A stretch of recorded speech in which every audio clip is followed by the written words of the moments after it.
Next question number 11 of 4 का ही next question है। उसमें सीरीज के रूप में दिया हुआ है a to the power 2, a to the power 3, a to the power 4 and so on. तो आइए इसे सॉल्व करते हैं। सबसे पहले मानते हैं let first, second, third and so on terms are a1, a2, a3 and so on respectively. यानी हमने इसे a1 टर्म मान लिया है, इसे a2 टर्म मान लिया है, इसे a3 टर्म मान लिया है। इसी तरह से आगे के टर्म को हमने एक डिनोटिंग टर्म मान लिया है। अब हमें क्वेश्चन नंबर 4 का इंस्ट्रक्शन जो था उसमें था कि पता करें कि यह जो सीरीज है यह सीरीज एपीज में है या नहीं।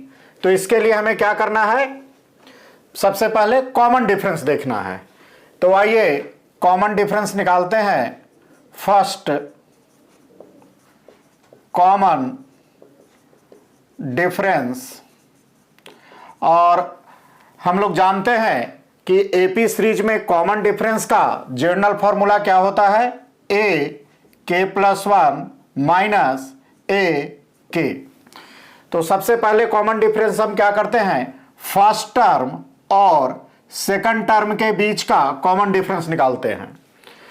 तो सेकंड टर्म क्या है, a2 माइनस a1, और a2 के स्थान पर क्या है a स्क्वायर, और a1 के स्थान पर क्या है सिंपल a। अब इसे क्या करते हैं, इसमें से a को हम कॉमन ले लेते हैं। तो जब a को कॉमन ले लेंगे तो यहां क्या बचेगा, a माइनस a में से a बाहर आ गया, यानी सिंपल 1।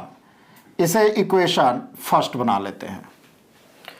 आइए दूसरी बार हम कॉमन डिफरेंस निकालते हैं, सेकंड कॉमन डिफरेंस। अब दूसरी बार जो हम कॉमन डिफरेंस निकालते हैं यह सेकंड टर्म और थर्ड टर्म के बीच का कॉमन डिफरेंस निकालते हैं। तो इसके लिए अब जनरल फार्मूला को रिपीट नहीं करते हैं, डायरेक्ट हम किसके बीच लगा रहे हैं, तीसरे टर्म और दूसरे टर्म को बीच का, यानी a3 माइनस a2। a3 के स्थान पर क्या है a टू दी पावर 3 या aq, और a2 के स्थान पर क्या है a टू दी पावर 2 यानी a स्क्वायर। अब इसमें से हम क्या करते हैं, a स्क्वायर को यदि कॉमन निकाल लें, बाहर कर ले, तो aq में से a स्क्वायर बाहर आ गया तो सिंपल a बचा, और a स्क्वायर कंप्लीट बाहर आया यानी माइनस 1 आया। इसे हम इक्वेशन 2 बना लेते हैं। अब ध्यान दें, इक्वेशन 1 का जो हमारा कॉमन डिफरेंस है a इंटू a माइनस 1 है, किंतु इक्वेशन 2 का जो कॉमन डिफरेंस है वह a स्क्वायर है।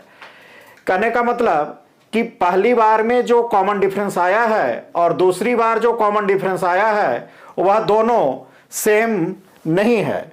अब जब सेम नहीं है तो हमें तीसरे और चौथे निकालने की कोई आवश्यकता नहीं है, क्योंकि 2 से ही पता चल रहा है कि कॉमन डिफरेंस सेम नहीं रहा। तो यहां से ही कंक्लूड करते हैं, from equation first and second क्या कंक्लूड कर सकते हैं, a2 minus a1 is not equal to a3 minus a2। या सिंपली से कह सकते हैं कि जो कॉमन डिफरेंस है, the common difference is not fixed, या कॉमन डिफरेंस फिक्स्ड नहीं है या सेम नहीं है।